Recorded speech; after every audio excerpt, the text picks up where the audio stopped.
The real spiritual tea is that witches, warlocks, and covens need you depressed, anxious, and in chaotic emotional states so that their magic can actually work against you.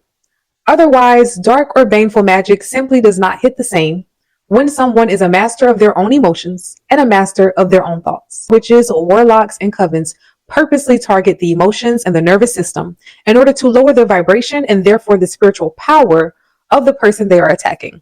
Because being in a low vibrational state makes it harder for your spirit and your aura to resist or deflect the attack. I've talked on my channel plenty of times before about how dark magic is a low vibrational form of magic that only works if the person being targeted is in a low vibrational state. When I say that this is a low vibrational type of magic, this has nothing to do with the strength of the magic, meaning that low vibrational magic can still be powerful, but it is the energies and the entities that this type of magic works with that makes it low vibrational.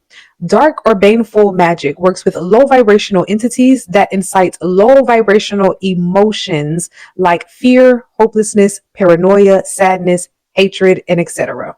So in order for the spiritual attacks to actually land and cause real harm or affliction to the person being targeted, that person must be in a low vibrational state, either due to the foods that they eat, substances or narcotics that they use, the people that they hang around or sleep with, or as we are going to discuss today, due to imbalances in their emotional state and their nervous systems. And so before I get into a few signs that your nervous system and your emotions could be under witchcraft attack, let me first share again my understanding of spiritual attack. Spiritual attack can occur in two ways. You can be actively targeted by a witch or warlock, meaning that literal spell work is being sent your way and a human is responsible for the attacks against you. And then the second type of attack that you could experience is from dark entities, what some people may call demons, what Christians may call principalities. These are intelligent dark spirits that are non-human. They do not have a human form, but they can attach to, influence, and or possess humans.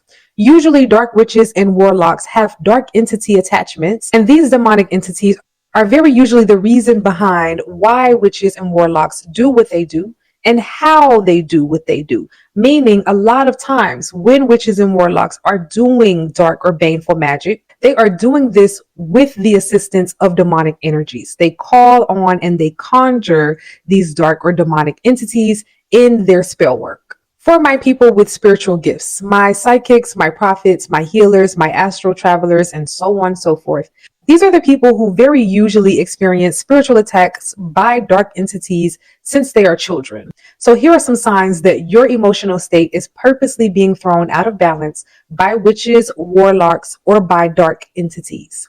Sign number one, you've battled depression and or anxiety your entire life, even since childhood. You could have been a very melancholic child.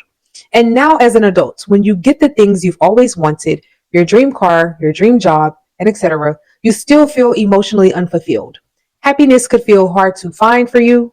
And if this sounds familiar, this is definitely a sign of having a dark entity attachment or a familiar spirit, which means that you actually inherited this spirit through your bloodline, aka your ancestry. And oftentimes when I have done readings for people, I have been able to detect when a familiar spirit is operating in that person's life. There are certain signs and symptoms that are common across the board. And so if you suspect that a familiar spirit of some sort that you believe you may have inherited through your bloodline is operating in your life, please feel free to book a reading with me, and I'm happy to tap in with your spirit guides and your ancestors so that we can learn more about your situation. Sign number two, that your emotions and your mental state could be being purposely thrown out of balance by witches, warlocks, or dark entities, is that your emotional state is like a pendulum. You swing back and forth between extremely positive and extremely negative emotions. One week you can be extremely productive and progressive, and the next week you feel depressed and disinterested in life. And in worser cases, this could happen on a daily basis, where in the morning you may feel fine, but by the nighttime you may feel depressed, or you wake up feeling depressed in the morning.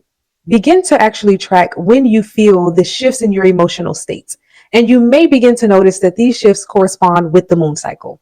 And if your emotional states and your mental health shifts with the moon cycles, then this is very well a sign of witchcraft attack. Why? Because the covenants that these societies make with demonic entities have to be renewed on a regular basis. To put it simply, they have to feed and pay the demons that they are working with in order for those demons to continue to work for them. And they will usually do this according to the moon cycles and according to astrological events. Sign number 3. You experience heavy nightmares or issues while sleeping. You wake up various times throughout the night. You have dreams within dreams where you think that you have woken up, but you haven't, or dreams where you cannot tell that you are dreaming. You sleep for an hour or two, yet it could feel longer. It could feel like 4 hours. It could feel like 6 hours. You dream of dark things or places. You dream of arguments or being sexually or physically violated. All of these sleep issues are signs of being attacked by low vibrational forces while you are in your most vulnerable state, which is during sleep. And so dark entities will target us during sleep because disturbed sleep causes an endless roster of emotional and mental issues, including psychosis, irritability, paranoia, mood swings, and depression. So a major reason that we are spiritually attacked in our sleep is so that our subconscious minds and emotions can be manipulated. So that when you are going through your day, you may actively wonder why you're anxious or nervous or irritated. And it could very well be because of dreams that you've had that need to be cleared from your subconscious mind and from your auric field. By triggering and manipulating our emotions, witches and sorcerers open portals to our minds and our spirit while we sleep. When we wake up, we must close those portals so that the magic and the spiritual attack that was sent to us in our dreams does not follow us in our waking life.